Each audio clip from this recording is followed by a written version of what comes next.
Hello everyone, welcome for this new Elloa's diary. It's a very long time I've not done a diary. I think the last one was during it was before the release of update 6. I was still playing on the PTS trying to find out which build I was going to use. Well, now a lot of weeks have happened since then, and I can share with you with confidence the build I'm using in the most challenging content, the veteran dungeon. So that's what I'm using when I'm doing a daily pledge to get a gold key. So since update 6 released, I started to play regularly with my boyfriend. We started to level character together.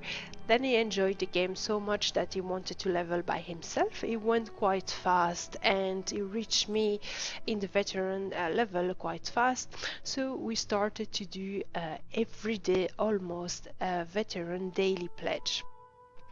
So since then I'm playing regularly with a stable group with my boyfriend, which is playing a Dragon Knight dual wielder medium armor DPS. Is quite good DPSer.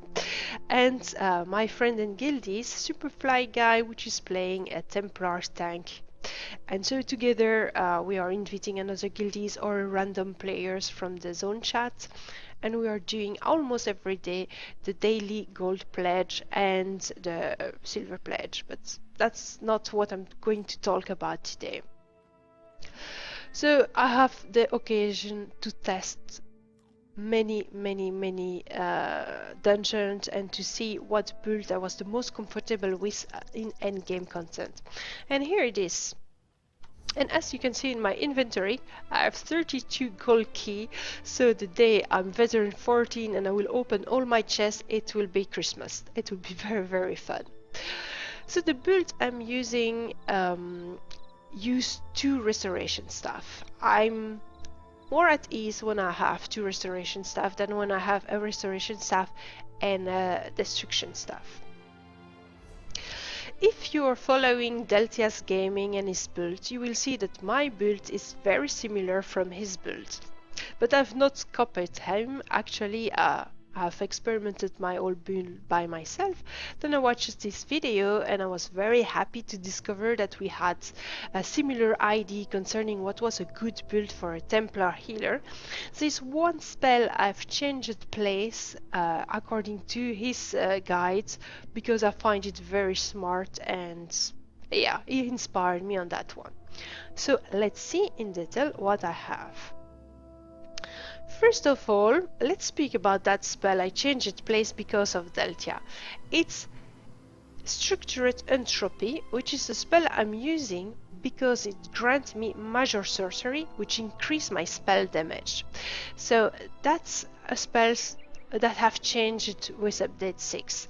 So for now, as healer, it's very important to use it regularly. I'm not doing it enough, and I want to slap myself for not doing enough. Because it increases spell damage by 20%, it also means you heal. So it's very important to have powerful heal to use the spell, to always have the Major Sorcery buff on yourself. So why do I have this entropy here on my first bar? Originally it was in my second bar here, which was my buff bar, but I have changed it because of Deltia, simply because more you have mage skill line spells slotted, you increase your max magicka and your magicka recovery by 2%. So here I have 4% magicka recovery and max magicka, so it's always good to have more magicka, of course. So the spell I'm using is of course Breath of Life. I cannot do without that one. Healing Springs, it doesn't cost much, it regenerates a bit of magicka, so it's always good. The Ward Alley, I really love that spell because it protects myself, it protects someone else.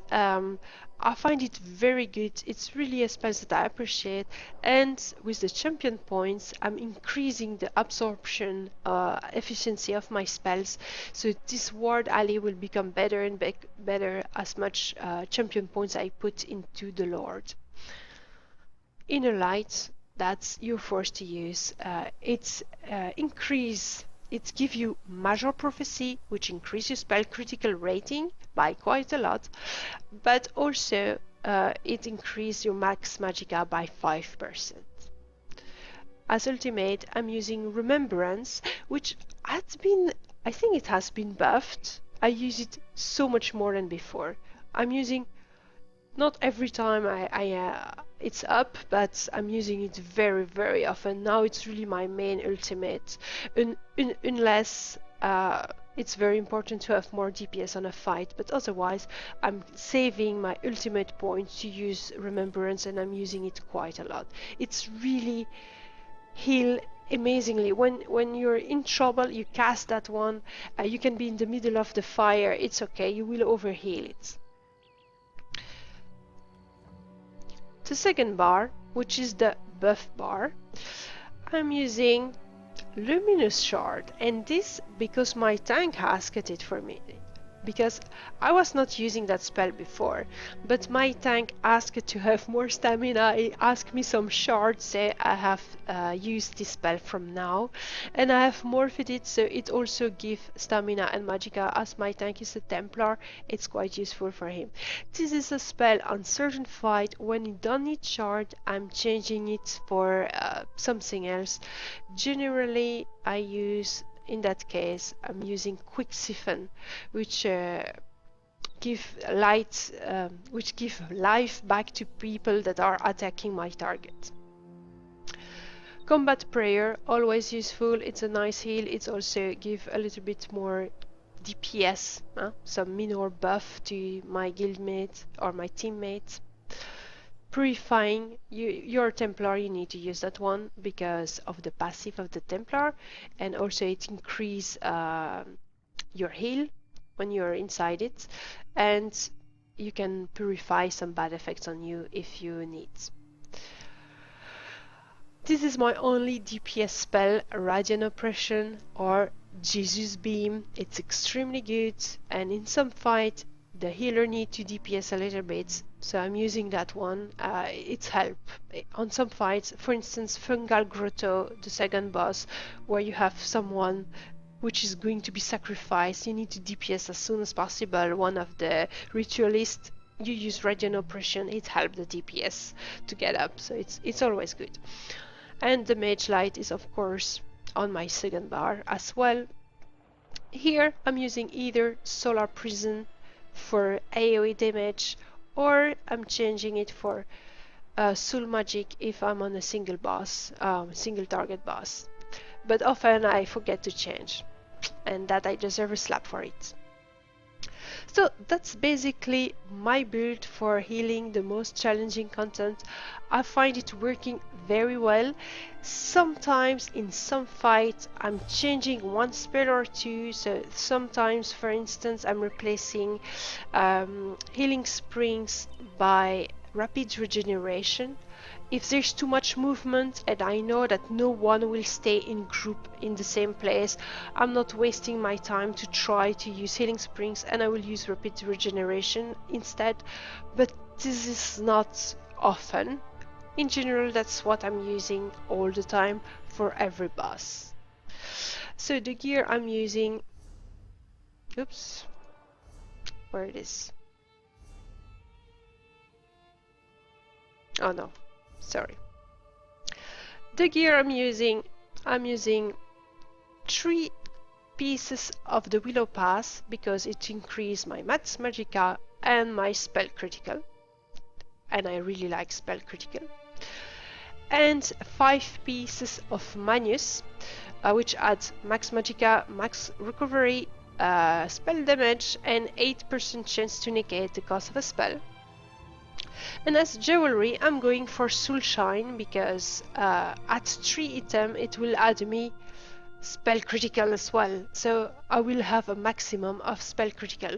I like Spell Critical because it increases my heal, but it also helps me for DPSing if I change builds for DPSing, simply as that, or when I'm questing, or when in those particular fight, when as healer I need to help to DPS a target or something. If I have more Spell Critical, I think it will help to do more efficient DPS even in a healing build. For the champion point, I'm using 10 points into the lady because I find myself quite weak and I was dying too much, so I had to put points here. I have 10 in light armor focus and I will increase that later on as well. It gives me more spell absorption, so restore magicka when I take some damage, which is good of course. But mostly I want to put a lot of points into Bastion, which increase the effectiveness of damage absorption effect, so my ward, my shield, is becoming very good. Also, I like the passive of the Lord, which is Field Physician, reduce damage received while resurrecting another player by 15%, and I'm aiming for that one as next, which increase the magical recovery of another players when I resurrect them. In the Thief, I'm using for now Magician. I'm leveling that one until 10 points at least. It reduced the magicka cost of my spells. But I've taken this first, the Arcanist, which increased my magicka recovery and increased the amount of magicka and stamina of my heavy attack. So as this is something I'm doing a lot with my restoration staff to restore my magicka, it's very useful. I really like the passive of this constellation, Plentiful Harvest. It's really good. Sometimes when I'm gathering rune, I got 2 rune instead of 1, so it's quite nice. In the mage, I'm only putting points into the apprentice, Elfborn to increase my spell critical damage and healing, and to increase the effectiveness of my heal. Mostly I will put points into this one because it's useful for both DPSing and healing. That's all for my builds. I hope you enjoyed this video. I will see you next time for a new diary. My next diary I will probably speak either about my normal dungeon or easy content builds or my DPS build if I figure out what to do, but so far I've not settled on a DPS build yet. See you next time, have a great day, take care.